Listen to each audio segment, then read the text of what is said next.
Բարի երեկո եւ բարի գալուստ հայկական ժամանակ տաղավարում զրուցելու եմ արձակագիր Հայկ Հովյանի հետ։ Բարև ձեզ, պարոն Հովյան։ Բարև ձեզ։ Պարոն Հովյան, 2.5 ամսից արդեն ընտրություններ են, նախընտրական թողուբոհը սկսվել է, քաղաքական իրավիճակը ինչ որ իմաստով շիկացած է, եթե կարելի է այդպես ասել։ Եվ այս ամեն ինչի մեջ պոպուլիստական հայտարարություններ, խոստումներ, թե իրենց գալու պարագայում ինչեր կանեն։ Այս ամեն ինչի մեջ ինչ է կարծում, քաղաքական գաղափարների շուրջ դիսկուս կա, ամենատարբեր մոտեցումների շուրջ, քաղաքական ամենատարբեր ուժերի պատկերացումների շուրջ, թե կրկին ամեն ինչ պտտվում է անձերի շուրջ, նախկինների ներկաների շուրջ, սևերի ու սպիտակների, ինչպես ընդունված է անվանել։ Շնորհակալություն հրավերի համար։ Երբ մթնոլորտի շիկացման մասին ենք խոսում, սա իհարկե ժողովրդավարության բարիքներից մեկն է, գուցե ինչ որ առումով հանրությանը դա ներվայնացնի կամ զայրացնի, ասենք, այս ինչի մեջ ենք, հա, անընդհատ այս խմորումների մեջ ենք, բայց դա ժողովրդավարության դրական կողմերից մեկն է, հա, ավտորիտար երկրներում ընդհանրապես ոչ մի դիսկուրս չկա, ոչ մի անհանգստություն ու լարվածություն չկա, բոլորը գիտեն ինչ է լինելու կանխատեսելի արդյունքով։ Հիմա մեր դեպքում լրիվ հակառակ տրամաբանության մեջ ենք, ու սա նույնպես խոսում այն մասին, որ մենք ժողովրդավարության կայացման ճանապարհին ենք, այլ ոչ թե հակառակ ճանապարհով ենք գնում, ինչպես երբեմն ընդդիմության ներկայացուցիչները խոսում են, հա, որ մենք գնում ենք դեպի ավտորիտարիզմի ճանապարհ, բայց նույնիսկ այս իրավիճակը, որ նախընտրական շրջանը բավականին, ասած, թեժ է, դա էլ է խոսում հակառակի մասին։ Իսկ ինչ վերաբերում է քաղաքական բովանդակությանը, ես ամեն դեպքում կարծում եմ, որ քաղաքական բովանդակություն կա այս ամեն ինչի մեջ, ու շատ ավելին է այդ քաղաքական բովանդակությունը, քան Հայաստանում եղել է նախորդ շրջափուլերում։ Երևի այս կարգի վճռորոշ քաղաքական բովանդակություն մեկ էլ եղել է 98 թվականին, բայց հարցն է, որ 98 թվականի դա ընտրությունների միջոցով չէր, հա, այդ քաղաքական բովանդակությունը որոշվում, այլ որոշվում էր իշխող էլիտաների միջև ներպալատական հակամարտության միջոցով։ Իսկ հիմա այդ նմանատիպ խոսակցությունը, այդ քաղաքական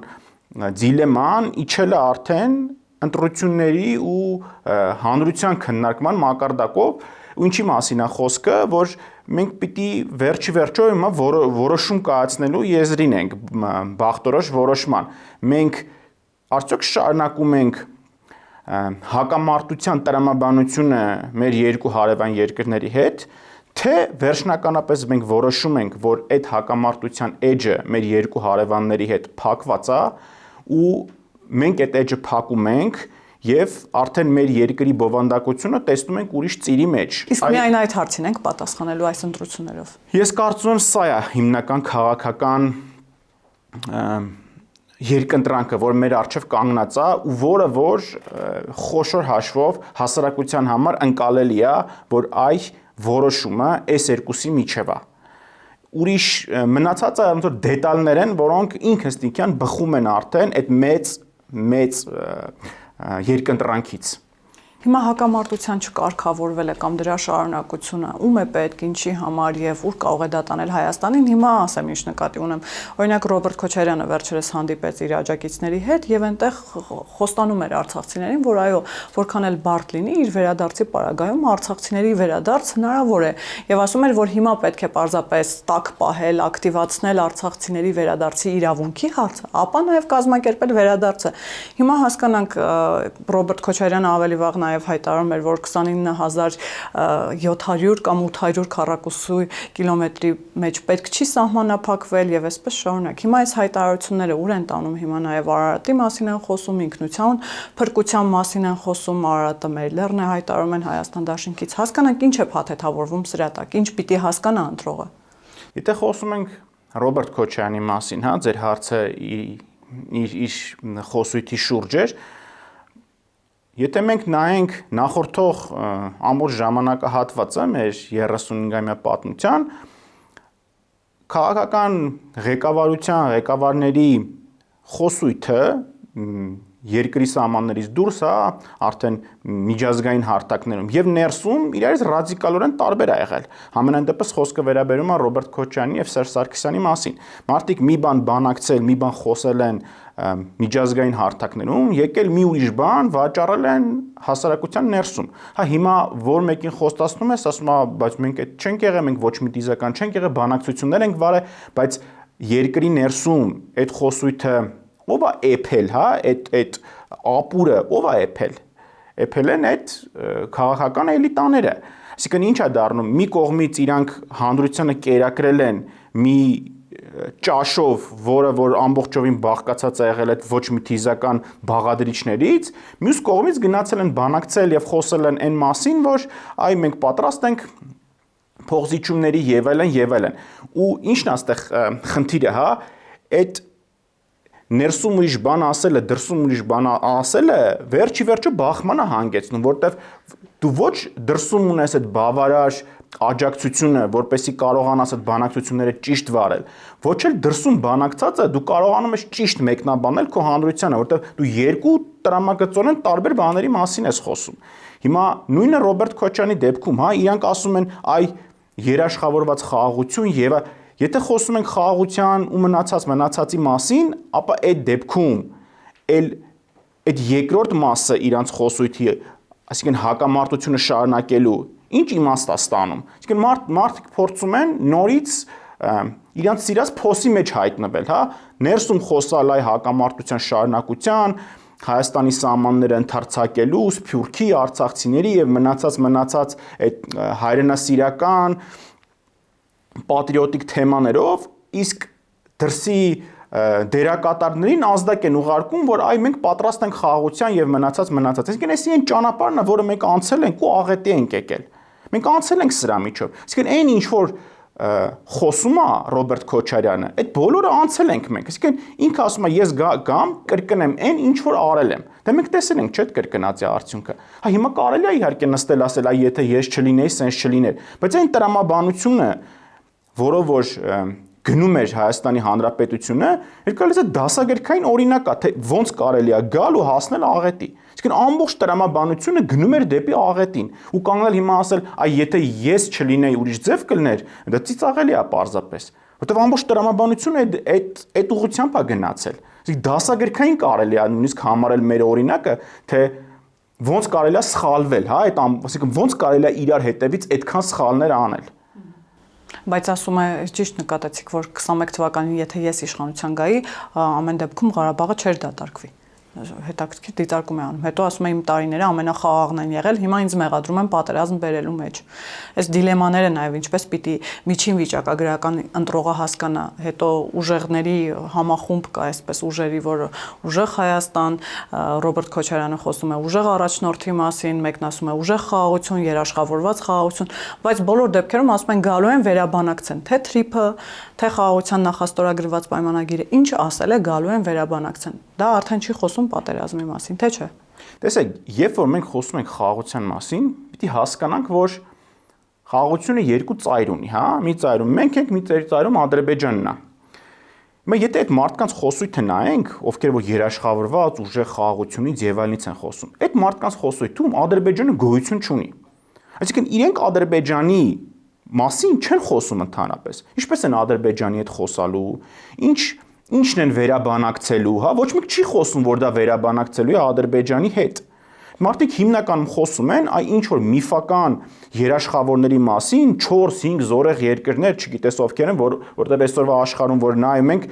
երկու իրար հետ համախոհ աշխարհաքաղաքական հարցերում երկու իրար համախոհ երկիր չեն կարող, հա, գտնենք։ Նույնիսկ Եվրոպան ու Միացյալ Նահանգները աշխարհաքաղաքական շատ հարցերում իրար հետ տարաձայնություններ ունեն։ Այդ ով են այդ 4-5 երկրները, որ ինչ որ մի հատ աշխարհաքաղաքական հարցի շուրջ այդպես տենց մեծ համաձայնություն են ունենալու։ Նոբելյան մրցանակ այդ մարդը պիտի ստանա, հա, որ 4-5 երկրին կարողանա ինչ որ երաշխավոր կարգի մեծ աշխարհաքաղաքական հարցին։ Բայց մենք այդ խոսույթի մեջ մոռանում ենք Ադրբեջանին, որտեվ առանց Ադրբեջանի համաձայնության այդ խաղաղությունը չի լինելու, որովհետև դա արդեն խաղաղություն չի լինի։ Եթե իրանք նկատի ունեն, որ իրանք կդիմեն ինչ-որ գերտերությունների, որոնք կգան Ադրբեջանին կպարտադրեն այդ խաղաղությունը, դա արդեն ուրիշ պատմություն է։ Որ մեկը կարա Ադրբեջանին այսօր ինչ-որ բան պարտադրի։ Ռուսաստանը կարա պարտադրի, Միացյալ Նահանգները կարա պարտադրի։ Նույնիսկ Ռուսաստանը մի ինքնաթիռի դիպվածով չկարողացավ իր ուզածը միջև վերջ պնդել ու վերջի վերջո զիջեց ադրբեջանական մոտեցմանը ու իրանց պնդումներին։ Հիմա ո՞նց են իրանք գալու ու այդ խաղաղությունը պարտադրեն Ադրբեջանին։ Ու դա լինելու է խաղաղություն, դա չի լինելու խաղաղություն, դա ուրիշ բան է լինելու։ Իսկ եթե մենք խոսում ենք խաղաղության մասին, պիտի հասկանանք, որ Ադրբեջանը արդյոք համաձայն է այդ հարցում երաշխավորի անվան տակ այլ գերտերությունների ներկայացուցվածությանը, որոնք որ իր վրա արդեն ճնշումների լծակ են ունենալու։ Այդ հարցը ինչ որ մեկը բանակցել է, խոսացել է Ադրբեջանի հետ, Ադրբեջանի համաձայնությունը ունի, որ խոսում է երաշխավորված խաղաղությունից։ Իսկ իրանք արդեն Ադրբեջանի հետ հարցերը պարզել են, հիմա մտածում են, թե որ երաշխավորներն են գալու այդ խաղաղությունը պահպանեն, որ մեկն է խոսացել Ադրբեջանի հետ։ Կամ Ադրբեջանը ինչ կարծիք ունի այդ հարցի շուրջ։ Իսկ առանց Ադրբեջանի այդ խաղաղությունը չի լինելու։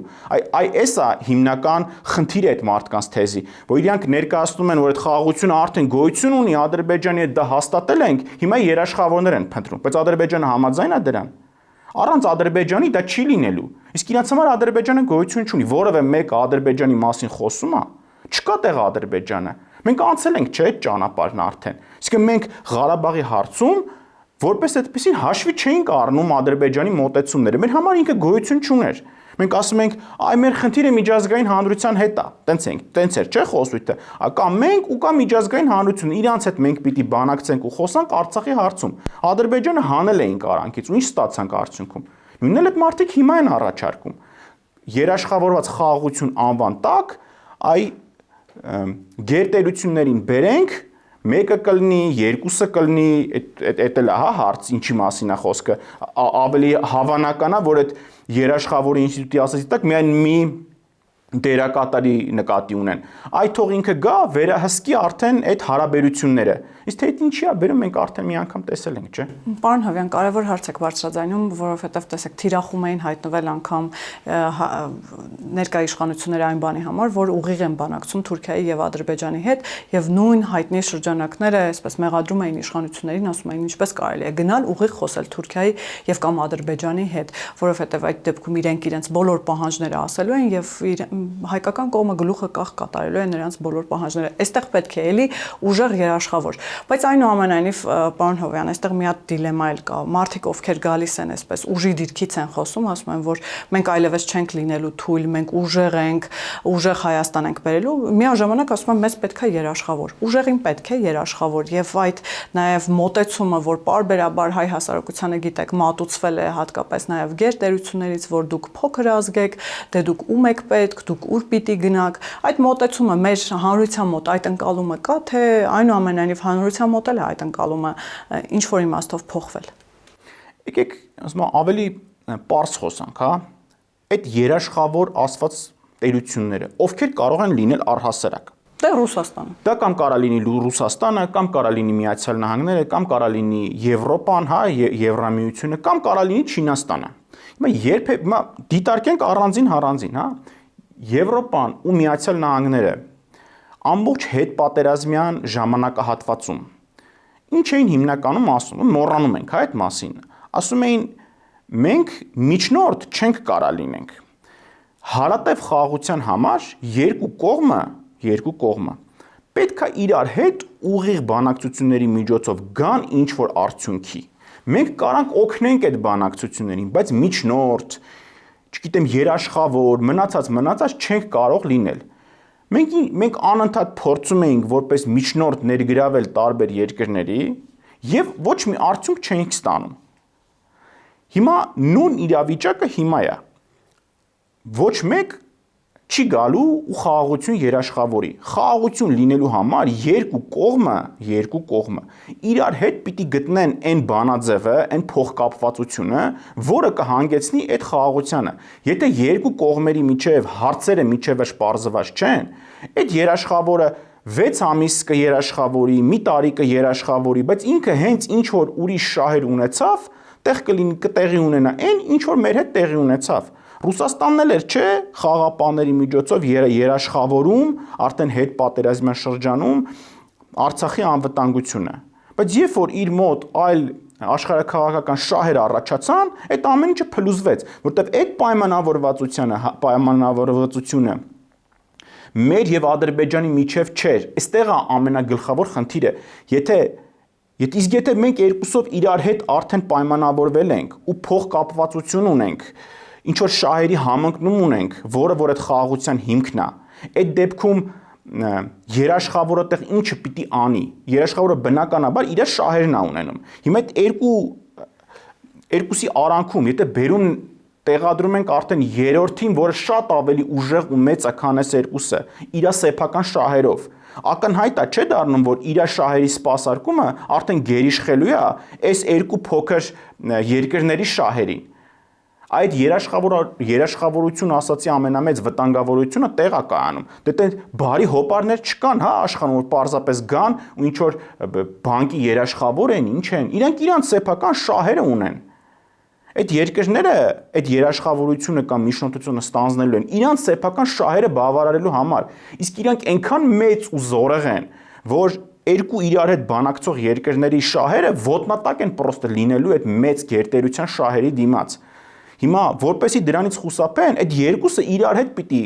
այդ խոսակցությունը տանեն։ Այսինքն այստեղ լրիվ տրամակ բանորեն հակառակ երևույթն է տեղի ունենում։ Ոչ թե ավելի թույլը երկու ուժերի միջև ուղիղ բանակցվածն է, այլ հենց այդ թույլ խաղաղությունը երաշխավորով խաղաղությունն է, որտեղ ինքը տեղ լինելու է երրորդ կողմ իր սեփական շահերին, որին շատ ավելի բարդ է դիմակայել։ Միացյալ Նահանգների, Չինաստանի կամ Ռուսաստանի շահերին շատ բարդ է լինելու դիմակայել թե Ադրբեջանին, թե Հայաստանին, ուտեղ արանքում մեր երկուսի շահերը, որը որ այդ փոխզսպման մեխանիզմն էր խաղաղությունը պահպանելու համար, պարզապես ոտնատակ է լինելու, բերելու այն արդյունքին, ինչը որ մենք արդեն մի անգամ ունեցել ենք։ Պարոն Հովյան, հայտնի է, որ խաղաղության շահառուն թեև երկու երկրներն են, բայց շատ ավելի հայկական կողմի եւ գիտեք հայկական կողմի շահագրգռվածությունը ինչքան մեծ էր, որ բանակցությունների գնան եւ հետո նաեւ օգոստոսի 8-ի պայմանավորվածությունները,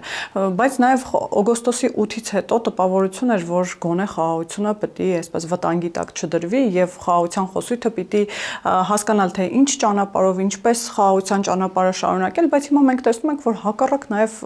դիտանկյունը կա, որ այս խաղաղությունը բավարար չէ, արժանապատիվ չէ, երաշխավորված չէ։ Սա մի կողմ թողնենք դեռ մեր ներհայաստանյան դիսկուսները։ Ադրբեջանական կողմը ինչու չի շտապում գնալ վերջնական խաղաղության պայմանագրի ստորագրման, ինչին է սպասում իսկապես Ադրբեջանի համար խնդիր է սահմանադրությունը, թե դա պարզապես իմիտացիա է եւ Ադրբեջանը հիմա հետևում է ներհայաստանյան դիսկուսներին եւ ինչու ոչ նաեւ ինչ որ իմաստով սպասում է խորհրդարանական ընտրություններին եւ դրանց արդյունքներին։ Մենք կարող ենք նման հետևություն անել, որն է ձեր տեսակետը այդ առումով։ Իմ տեսակետը հետևյալն է, որ ակնհայտ է, որ Ադրբեջանը սպասում է խորհրդարանական ընտրություններին։ Եկեք մի պահ վերացարկվենք, հա, մեր դիտանկյունից, փորձենք հարցին նայել դիմացի կողմի տրամաբանությամբ, ոչ թե համաձայնությամբ, այլ տրամաբանությամբ։ Ադրբեջանը հաշվի առնելով այն հանգամանքը, որ Հայաստանը ամեն դեպքում տենց ավտորիտար սուլթանական երկիր չի, ոնց որ Ադրբեջանն է, հա, մի դերակատարով, այլ շատ ավելի տենց բազմաճյուղ ու բազմաշերտ երկիր է, հաշվի առնելով նաև Սփյուռքի արկայությունը, մնացած բոլոր հարցերը, այդ խաղաղությունը ում հետ է պատրաստվում կնքել Ադրբեջանը։ Իրանց համար հարց է, չէ՞ առաջանալու։ Սա ում հետ ենք մենք կնքում կամ ում հետ ենք պայմանավորվում, բանակցում խաղաղությունը։ Եթե երաշխավորները չկան, այլ Հայաստանն է։ Հայաստանը ասածը ինչ է իրանց համար ներկայացնում։ Արդյոք դա միայն Նիկոլ Փաշինյանն է։ Բնականաբար ոչ, որովհետև այստեղ գոյություն ունեն ընդդիմադիր հատվածներ, հասարակությունը տենց ավելի բազմակարծիք է, գոյություն ունի Սփյուռքի ազդեցություն եւ այլն եւ այլն։ Իմ դիտարկմամբ Ադրբեջանի համար առնվազն կարևոր է Հայաստանի Հանրապետության հավաքական քաղաքացիների հետ այդ համաձայնությունը կնքել։ Իհարկե իդեալականում կլներ, որտեղ նաև Սփյուռքը ներգրաված էր, բայց երևի իրանց համար էլ է հասկանալի, որ Հայաստանի Հանրապետությունը չկա ոչ մի ձև Լոս Անջելեսի կամ Փարիզի կամ Ռոստովի հայությանը ինչ որ բան, ինչ որ տեսակետ պարտադրի, ինչ որ տեսակետ համոզի իրանք մնալու են այն տրամաբանության մեջ, որը տրամաբանության մեջ եղել են 100 տարուց ավելի։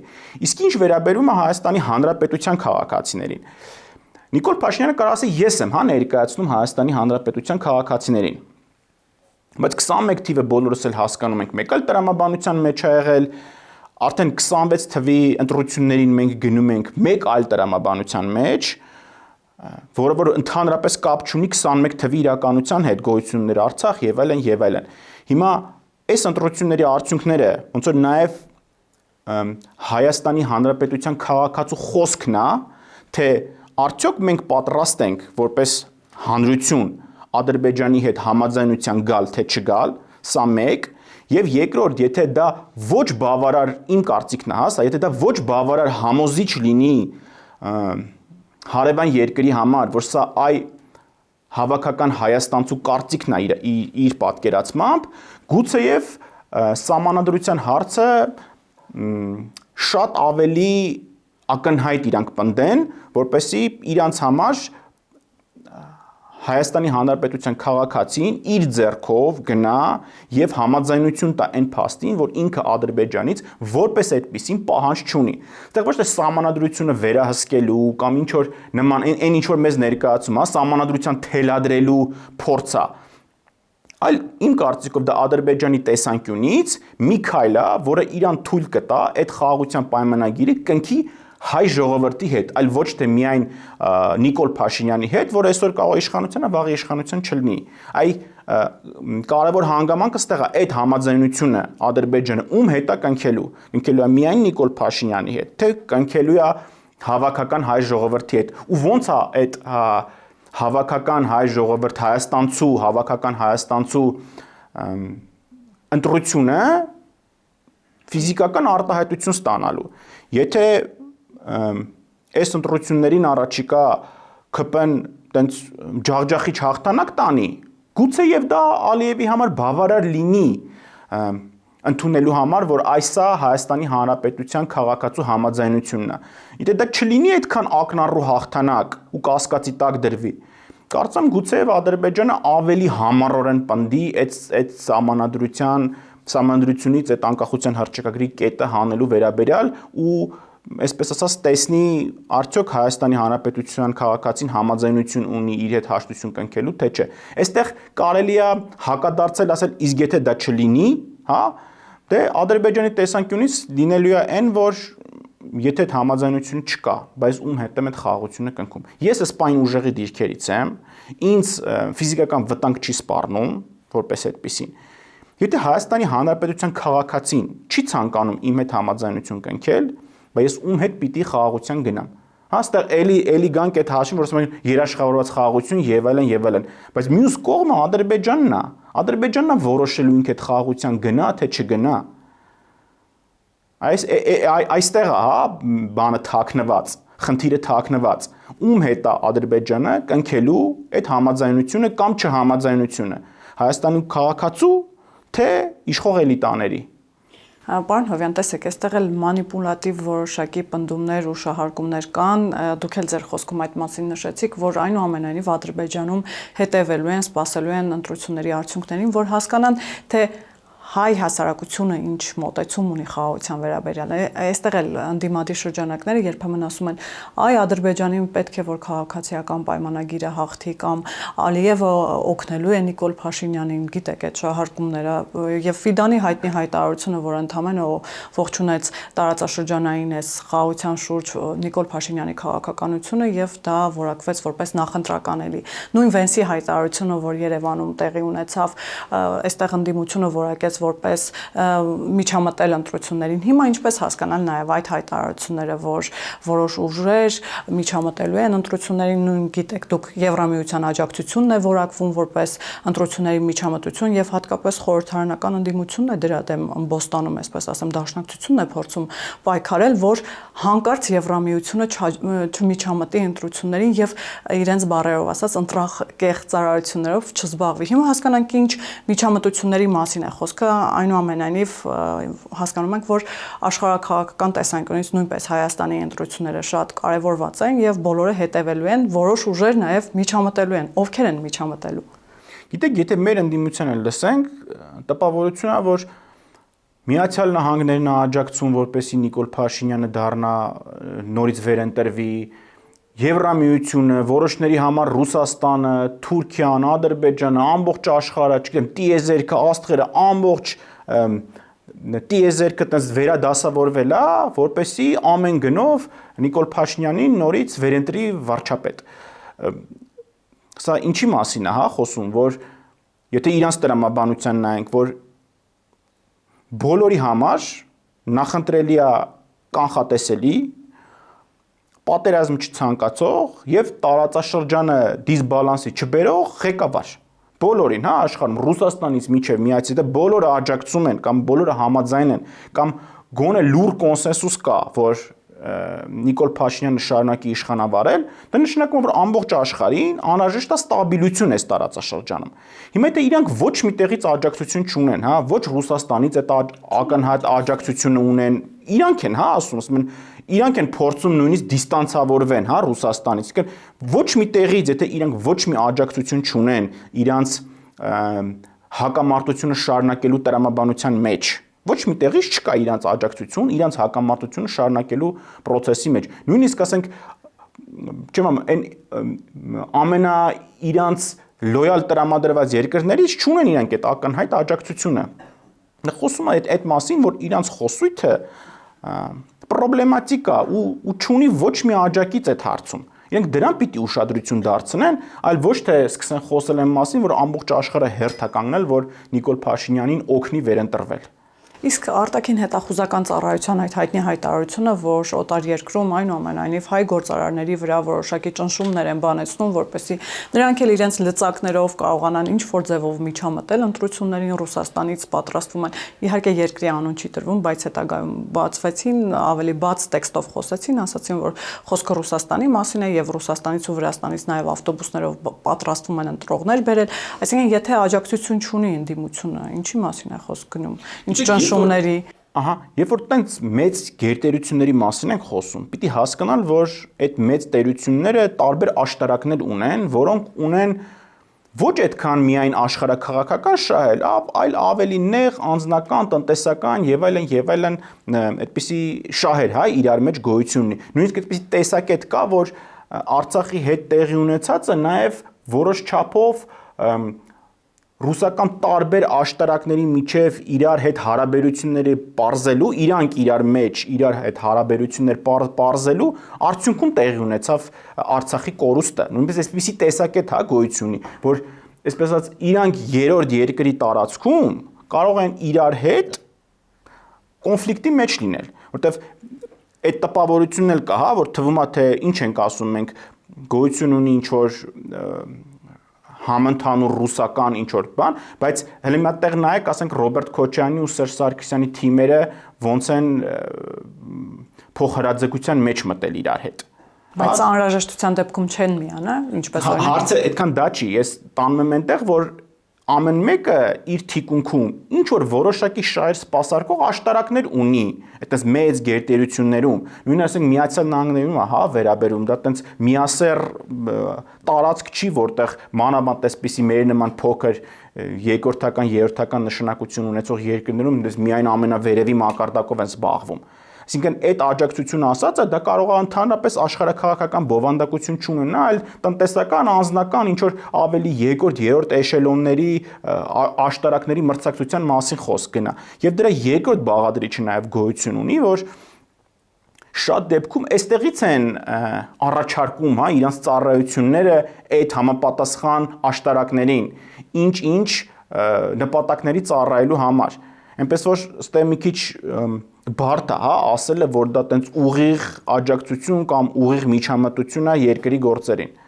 Լավ, եկեք այս պատերազմի խաղաղության խոսույթին այնուամենայնիվ անդրադառնանք, վարչապետը գիտեք հայտարարեց, որ որոշ ուժեր պատրաստում են նոր սեպտեմբերյան պատերազմ, սկսեցին կրկին մեղադրել այն ուժերը, որոնք ամենաշատն էին պատերազմի մասին խոսում, օրինակ Դաշնակցությունից ասում են դուք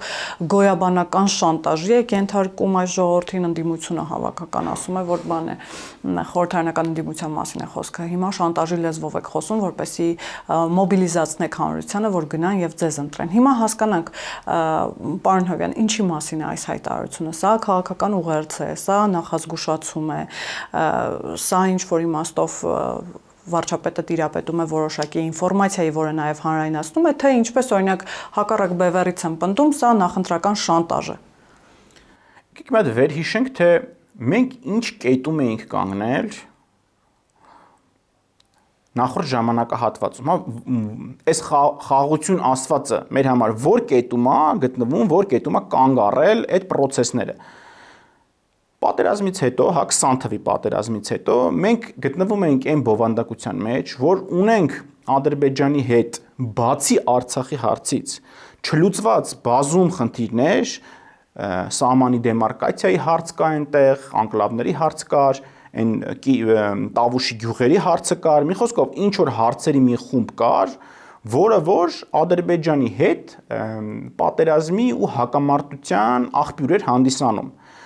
Ու աստիճանաբար այդ հարցերը բոլորը սկսում էին լուծվել ի վնաս մեզ։ Դա Սև լճի դեպքերն էին, Գեղարքունիքում տես դեպքեր եղան, Սյունիքում, այսինքն պայմանավորված այդ հակամարտության չլուծված հարցերով Ադրբեջանը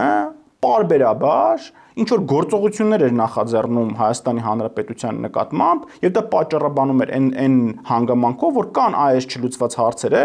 ես անում եմ X գործողությունը, որովհետեւ այս հարցը միջև էջ պարզաբանված չի։ Դա ի վերջո բերեց հանգեցրեց այդ պարահյան գործընթացին, այդ հայտարարությանը, որ Հայաստանի Հանրապետությունը վերջի վերջո իր սեփական սահմանները շեշտեց, որ այ իմ սահմանները այս 29740-ն են։ Դրանից դուրս արդեն Վրաստանը, Ադրբեջանը, Թուրքիա եւ Իրանը։ Մենք մեր սահմանները վերահաստատեցինք։ Դրանից հետո տեղի ունեցան արդեն 23 թվականի դեպքերը, հետո եկավ արդեն Տավուշի գյուղերի հետ կապված խնդիրը, որի հանգուցալուծումից հետո մենք հայտնվեցինք մի իրավիճակում, որ այդ հակամարտության սուր ծայրերը փորձում ենք լուծել բանակցությունների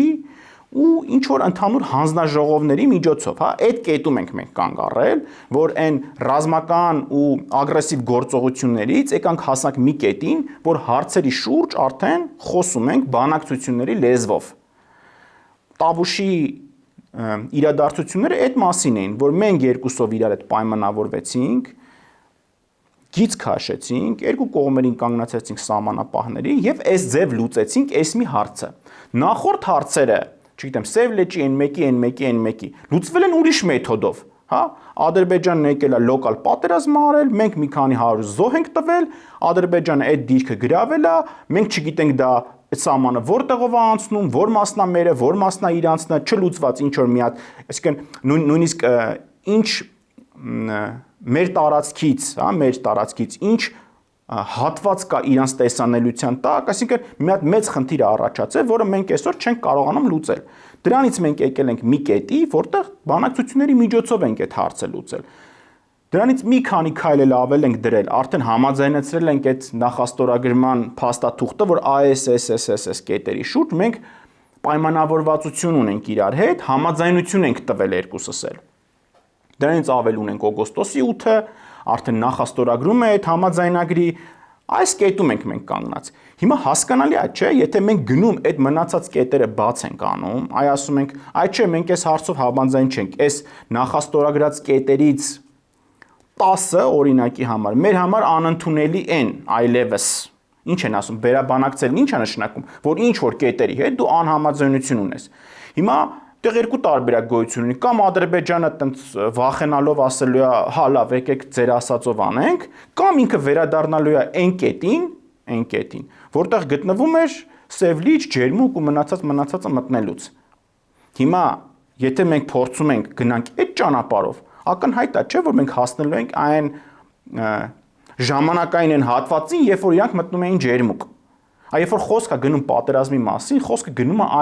այս կտրվածքով։ Եթե այն ամբողջ հետագա ընթացքը մենք համարում ենք դավաճանություն, մենք համարում ենք թուրքացում, համարում ենք կզած լինել, հա, օրինակ Կիրանցում տեղի ունեցածը համարում ենք միակողմանի զիջումներ։ Եթե այդ բոլորը մենք տենց ենք համարում ու փորձում ենք գալ իշխանություն այդ ամենը վերացնելու համար, հա, այդ միակողմանի զիջումը սարքելու ուրիշ բան, վերաբանակցելու եւ այլն։ Ակնհայտ է, որ մենք գնալու ենք կանգնենք ժամանակային այն հատվածի վրա, որտեղ տեղի ունենալու ջերմուկի դեպքերը։ Իսկ դա ինչ էր, պատերազմ չէր։ Իսկ հենց մենք ինչքան չլուծված հարցեր ունենք, մեր այդ ամբողջ սահմանագծով, անկլավներ եւ այլն, բայց այդ հարցերը ինչ լուծում են ստանալու։ Ինչ որ մեկ իրան հարց տալիս այդ վերաբանակցված խաղաղության պարագայում։ Օրինակ ո՞նց է լուծվելու անկլավների հարցը, ո՞նց է լուծվելու այդ սահմանային անճշտությունների հարցը։ Սրանք հարցեր են, որոնց ոչ մեկ պատասխան չի տալի։ Երաշխավորն է դա գալու անի, ինչ սկզբունքով է անելու, Ադրբեջանը դրան համաձայնելու է, չի համաձայնելու։ Էս են այդ հարցերի բույլը սա է, որին որ պատասխան պիտի տրի։ Դա չի իհարկե հաճելի է հելնել տեսախցիկի առաջ խոսալ, այ կգան 4-5 մեծ գերտերություններ, կերաշխավորեն, այս կանեն, գար կմորթեն խաղաղության համար, չգիտեմ, բայց հարցերի պատասխանը ով պիտի տա։ Ոնց է դա լինելու։ Եվ քանի որ մեր զրույցը հիմնականում խաղաղության ու կոնֆլիկտի մասին էր, ավելի շատ հասկանանք խաղաղության շահառուները ովքեր են եւ կոնֆլիկտի շահառուները, թե ներսում, թե դրսում, եթե կան այդպիսի ուժեր, ովքեր են, ում է պետք որ կոնֆլիկտի տրամաբանությունը շարունակվի եւ ում է պետք, ում համար է կարեւոր, որ կոնֆլիկտը, այսպես ասած, այդ հակամարտության էջը փակվի։ Եթե ներսում ենք խոսում, ես համոզված եմ, որ կոնֆլիկտի շահառուները բոլոր նրանք են, ովքեր որ 98 թվականին որոշեցին գնան ստատուս քվոն եւ հակամարտությունը պահպանելու ճանապարհով եւ նրանց գաղափարական հետևորդները, ասենց ասենք, հա, որովհետեւ շատ-շատերը այդ ժամանակ կամ երեխային կամ ընդհանրապես քաղաքականության մեջ չկային, այլ այդ տրամաբանության գաղափարական հետևորդները, ովքեր որ 98 թվականին որոշեցին, որ երկիրը տանում են այն ճանապարհով, որ գնաց։ Այսինքն մենք ստատուս քվոն պահպանում ենք, փորձում ենք զինվել, փորձում ենք չզիջել Ադրբեջանին, այդ հակամարտությունը ի վերջո վճռել մեր օգտին։ Արդյունքում եղավ այն, որ բանակը արդեն 2020 թվականի պատերազմի նախաշեմին 3-4 անգամ զիջում էր ադրբեջանական բանակին, մենք պարտվում էինք նաև այդ ռազմաստրատեգիական, դիվանագիտական ճակատներում ու առհասարակ մենք մի այնպիսի իրավիճակում էինք, որ պատերազմից հաղթանակած դուրս գալու շանս գրեթե չկար։ Ինչ հաղթանակի մասին կարելի էր խոսք գնալ այտենց իրավիճակում, հա, երբ որ հասարակությունը պառակտված էր,